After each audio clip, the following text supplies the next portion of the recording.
Hey everyone, so today the question was, can I find out if a number in column A is contained in a list of numbers in column B?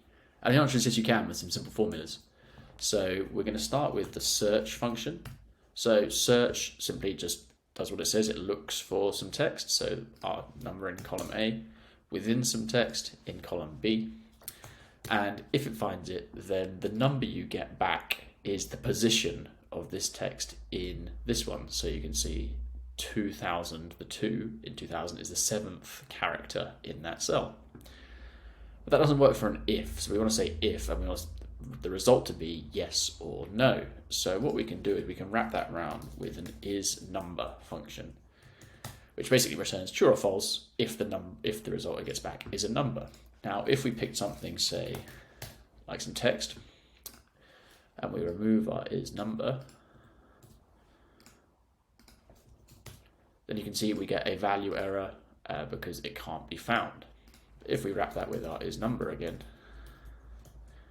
then we get a false because it checks whether it's an error, whether it's a text, or whether it's a number. So if we put that back in, let's say 10, it's going to be true because 10 is contained within 1000. And if you look at this, you notice as well that this is still formatted as a number. It's on the right-hand side of the cell, and this is text, so it can convert numbers to text to search for them in there as well. And the last thing we want to do is just wrap that around in an if, and say if that's true, then say yes instead of true in big letters, or say no if it's not true. And you can do this as well, so you can have, let's say, 2, and say the number 2, again, so you're combining actual text and numbers, and it can find it.